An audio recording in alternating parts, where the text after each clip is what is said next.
Good morning. It's a busy world we're in. I'm assuming your world is too. I guess some of you might not be, but for a lot of us, it's run night and day, and you drop at the end of the day wishing for more hours or more strength or some of both. I'm going to read a verse or two in Exodus 20 and Ephesians chapter 6. A quick thought this morning about the decline of our nation and the decline of a society. It doesn't matter about America or any other. It's a cultural thing. It's a humanity thing. The very foundation of a home is the mom and dad, of course. And I don't care what the rest of the world thinks. It started with a mom and a dad, and that's what the home has always been based on. And in most cases, not all, but in most cases, God sees fit to bless those homes with children. And the breakdown of the family has been a very tragic thing, and it's in any culture. When you lose that stability of a mom and dad, it's a very sad thing. And understand that the devil's always a breeder of confusion, whether it be political or social peace, the confusion of cultural turmoil, political turmoil. Corrupt government leaders are not only used of the devil to bring evil into a society, they're used of the devil to divide and to bring this confusion. And so then you have divorces, drugs and alcohol. Of course, there's some very good people who end up divorced that don't have drug alcohol issues. It's hard to have two sinners move into the same house.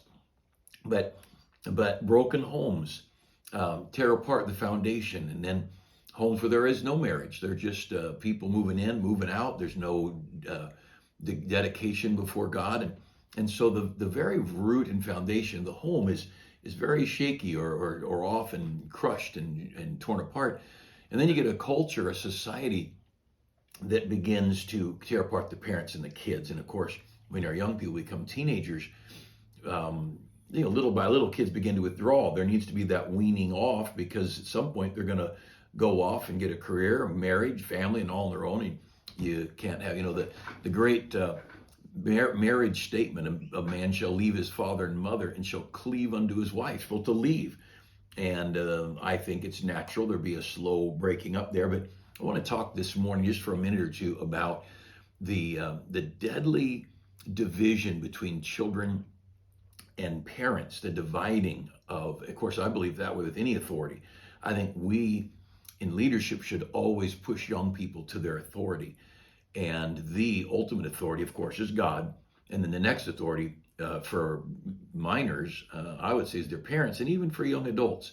There is a point, I guess, maybe, I don't know if there's a scriptural point where I don't think there is, where you ever quit honoring your parents.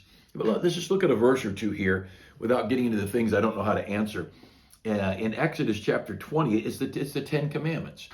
And they're just very simple things upon which the society should be built. I want you to notice in verse 12 of Exodus 20, honor thy father and thy mother, that thy days may be long upon the land which the Lord thy God giveth thee. Honor thy father and mother, that thy days may be long upon the land. God says, if you will honor your parents, I'll bless your country. I will bless your stay in the land.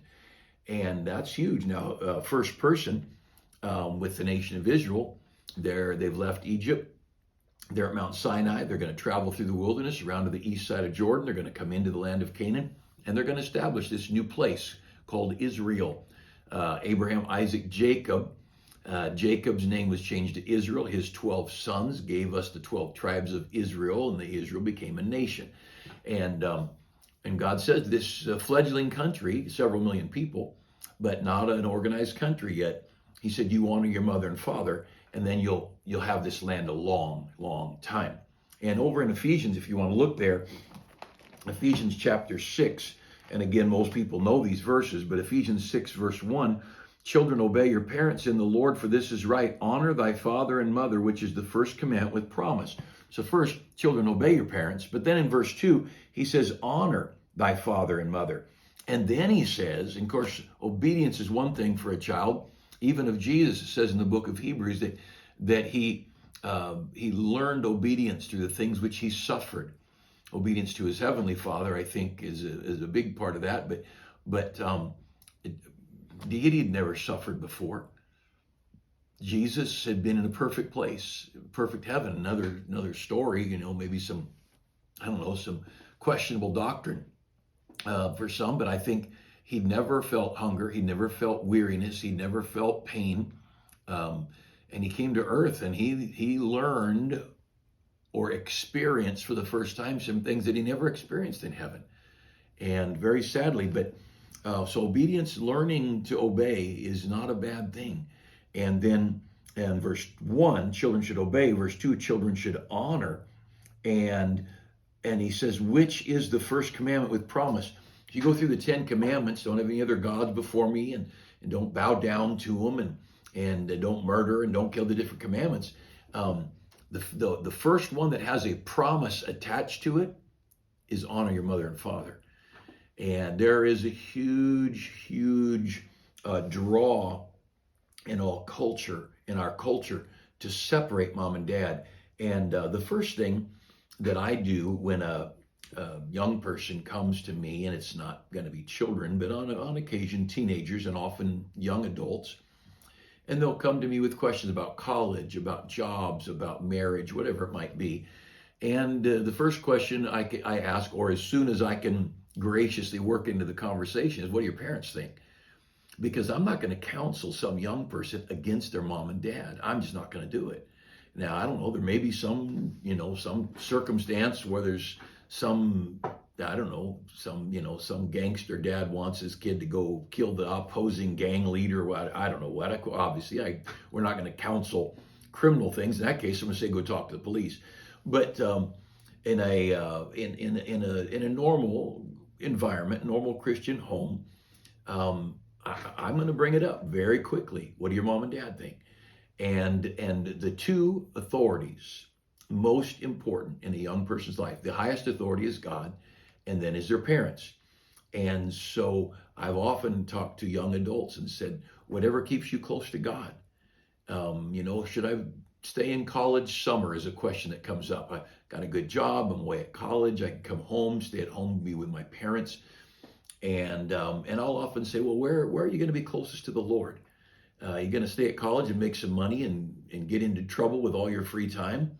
Or maybe college is good for you, and it's maybe home. We have young people whose parents don't go to church, and home may not be a good place for them, and may be awkward for them spiritually or whatever. But I always urge young people, do that which will keep you close to God, and do that which will honor your mother and father. And one of the things I'll say often to young people is, maybe you're a sophomore in college, all right? You've got the 3-month summer after your sophomore year. You've got a 3-month summer after your junior year. And after your senior year, it's very likely you're going to be dating seriously, engaged, maybe getting married, and you're going to be off on your own. And I said, that leaves you 6 months is all that's left for you to be with your mom and dad. And I will tell people, depending on circumstance, I'll tell them, look, 6 months is all you got left with your parents. That is precious time. And you don't want to just toss that and ignore it to make a few bucks. And I almost never, I couldn't tell you the last time I ever told people what to do. It's just very rare. I try to give them principles to think on and to consider and then go back to them. But when it comes to home, I think home's big. And I think home's very important. Mom and dad are very important. One of the things that I love about when I went to Bible college under the ministry of Dr. Jack Hiles is he and his staff got us closer to our home church and our parents, our home, by being there. Actually, when I left, I went to the college at our home church in Northern California. They had a small Bible institute, and I went there for a couple of years. And there were just some things there that didn't line up with the pastor. The pastor just gone through a long, lengthy loss of his wife from pancreatic cancer, and he turned all the administration over to other people. There were people teaching in the college that didn't teach what the pastor believed, and I was there because I believed what the pastor believed. And one of the pastor's philosophies, and and somebody taught us social drinking was okay, and somebody taught us soul winning was just a gift. And then the pastor didn't believe those things. And so I chose to go to another college. I wasn't going to cause any grief. I wasn't going to cause a fuss in the school. And I did try to talk to the pastor, but his wife had just passed away, and it was very difficult. And I couldn't get a big church, 3,000 people, I'm guessing, and I didn't have a position to get to him. I talked to the assistant pastor, talked to the school president, and I told him my concerns, and I felt I wasn't getting anywhere, so I just thought I would quietly leave and go to another school. So the only thing that I got when I left, I wasn't able to talk to the pastor, and I'm away at college, and I get a note from the pastor how he's disappointed in me. That was the only communication during Bible college I got from my pastor, was he was disappointed in me. And here I'm trying to do the will of God, and trying to do right, wanting to serve the Lord as a missionary or whatever God would let me do. And the one communication from my home church is, boy, you really disappointed me. Well, he wanted me to stay there. He was hoping to hire me, maybe if it worked out, to be the next pastor. He didn't know I was a young Christian at that time, but he was certainly wanting, for whatever he saw. I don't know what he saw, but he was wanting me there to groom me to be on his staff. But I didn't know any of that, and I couldn't get to him to talk over my decision.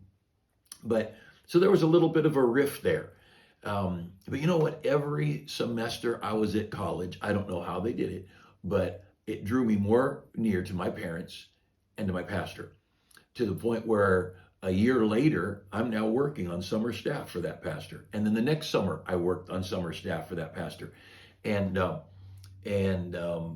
the thing that was so great about the ministry of Dr. Hiles is he pushed us to our family, to our home, and he pushed us to our home church. And it's really interesting, just backgrounds and things. I could tell you where all the school teachers, the college professors went to college. He said, you don't be embarrassed about your background. Jim Jorgensen spoke at our church many times, good friend of mine. He was overseeing the academics and much of the administrative duties at college. And Brother Jorgensen went to Princeton. Everybody knew Brother Jorgensen was a brain, a Princeton graduate, and then went to Tennessee Temple and Temple Seminary, and worked on staff with Dr. Lee Robertson, the hero of church building and Baptist preachers in America. And everybody knew their background. I remember helping at another college just for a little while when they needed some help early on. And the pastor said, now look, let's don't talk about where we went to school. We don't want to elevate other schools. We want our kids to like this school. And I thought, what a difference in philosophy, because Brother Hiles always pushed people to be loyal to their heritage and loyal to their background, but especially loyal to their parents. Now, it's in regard to where we are in America. Let me just mention a couple things. He says, honor thy father and mother. But you know what? If you can't get to your mom and dad, if your mom and dad don't let you know what they think, the kid can't do it. And see, I could not honor the wishes of my home pastor because I couldn't get to him. Now, the mess we're in America in our schools, our public schools are going against America, God, the Bible, the family, traditional Christian values, all that. But you know what? If back in the 50s and 60s, Mom and dad would have stood up and said, those are my kids, not yours, and pulled them out of the schools wouldn't have gone the direction they did. But parents just kept throwing the kids into the public school, and they didn't realize the direction it was going. But see, mom and dad, not only is it the kid's job to honor you, it's mom and dad's job to pick up the baton and know what's going on. You ought to know who is teaching and what they're teaching. You ought to know what's going on the playground. Parents, and we want parents to know what's going on in our school. We want their input. Our Sunday school, we are so careful to honor mom and dad in our Sunday schools. Be very, very careful. This gender confusion that's going on. I'm not against anybody, but my kids aren't going to sit in a classroom where there's confusion in regard to gender. It's just not going to happen. And if moms and dads just very graciously said, nope, not going to teach that to our kids. We're pulling our kids out. You do whatever you want in your school, but my kids aren't going to that school. And see, parents, the young people have a responsibility to honor their mother and father, but mother and father have a responsibility to know what's going on in their kid's life. I mean, the Boy Scouts, the youth activities, parents you ought to know what's going on in the home, where your kids are babysitting, whatever it might be. When our children were young, our girls taught piano for a while, off and on, and our Our girls would babysit. Our son, our boys would work out in different jobs. And I knew where they were. I knew what was going on. I knew who they were around. I was very guarded. Why? Because it's my job to raise my kids. It's not the church's job. It's not the school's job. It's not the government's job. I certainly not going to trust the government with my kids. Man, the government makes a mess of everything they do. It's a total confusion. See, we as parents, we have a responsibility. Proverbs says, train up a child in the way he should go. That's our job. Look back over to the book of Deuteronomy, 5th book of your Bible, and look at Deuteronomy chapter 6. Deuteronomy chapter 6 and verse 6, 7, 8. And these words which I command thee this day shall be in thy heart, and thou shalt teach them diligently to thy children, and shalt talk of them when thou sittest in thine house, when thou walkest by the way, when thou liest down, when thou risest up, shalt bind them for a sign upon thine hand, and they shall be as frontlets between thine eyes. Thou shalt write them on the posts of thy house and on thy gates, and on and on. And the fact is, it is our job as parents to teach these kids the Word of God. I'm having to watch my clock. I've got things running today, and it's our job as parents to guide our children in the way that they're supposed to go. Proverbs, I said earlier, train up a child in the way they should go. Here, teach our children the Word of God, and the book of Proverbs has so much. My son, do this. My son, don't do this. Proverbs gives us an example of especially a dad's involvement. You go through about 29 chapters of dad teaching, and often it says, forsake not the law of thy father and the law of thy mother, mentions mom and dad. But about chapter 30, I think it is, verse 1 or 2, it says, listen, son, listen to your mother. O son of my vows, the son I vowed and promised God about. And you know what? It's our job as parents to know what's going on.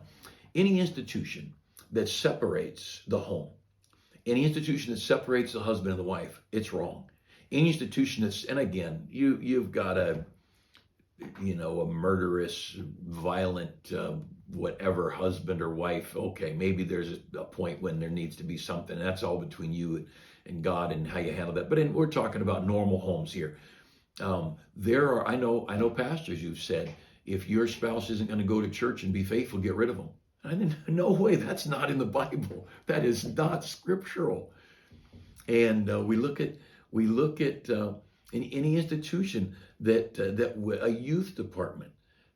There are times a parent said to a child, a teenager, you did whatever, as far as discipline, you can't go to any youth activities. And I'm thinking, send them to the youth activity, you come with them.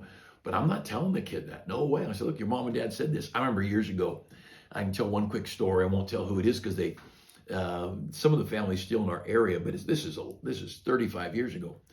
And a teenager had gotten saved, gotten growing, and the dad said, I don't want you going back to that church. And the teenager came to me, teary-eyed a little bit. What do I do? I said, well, don't come back to church.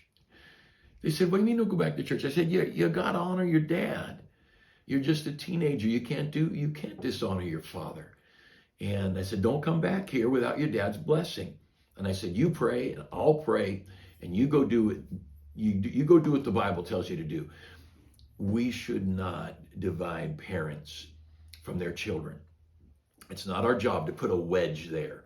And it was interesting, a few weeks later, maybe 2-3 weeks, that young lady was gone from church. And 2 or 3 weeks passed, you know what happened? I see her walking in the back door church with her dad. And ended up her dad got saved. And she was able to lead her dad to Christ. And I think the reason she was able to do that is because she honored him. And any institution, when this public school tries dividing kids from parents, that is so very wrong. And I say to the young people, you need to honor your mother and father, and to the very best of your ability, honor and respect your God and your parents. But I say to you parents, it's our job to train up a child in the way they should go. This day, I see kids, you've seen it, all ages in front of screens, phones and tablets and computers. And these kids, every kind of smut in the world is on that. And it's cartoons that are vulgar and lewd. And all this indiscreet and immoral. You parents, our job as parents should be to make sure masculinity is there and femininity is there. We should make sure that respect for authority is there. We should see that rebellion is punished and crime doesn't pay, and all those simple things that made America great. See, parents, that's our job. And yes, young people, there's a promise. Honor your mother and father. It's the first commandment with promise. God promises to bless your country when you honor your mother and father. But mark it down, parents. If we as parents don't take the role of leadership of our kids, a lot of the blame is on us. And it's our fault. And so I want to encourage you, know who your kids are running with, know what they're doing. I remember my sister I'll share one quick story. My sister, she said she went to a ball game and some of her friends is at the basketball game in the wintertime, and where we live, there is snow and cold winter. Some of her friends were going out at the gym doing something, and our parents said, stay in that gym. And of all things, our parents showed up at the gym just to see if she was there. And you think, oh, I can't even believe it. But you know what, Mom and Dad? That's your job. You should know what's going on. You should know where your kids are, who they're with, what they're. In our home, we censored our kids' books. Some books we thought that were worth having, but they had some language we didn't want. Black those words out. Color over some pictures or whatever it might be. We were careful what got into our kids' heads. You know why? We're the parents. And it's certainly not the state's job to train your children. It's our job. Children, honor your parents. God will bless your whole country. And parents, it's our job to train those children in the way they should go. Hope you have a great day. Thanks so much for being a part of this Christian life. What a privilege to be a child of God in these exciting days.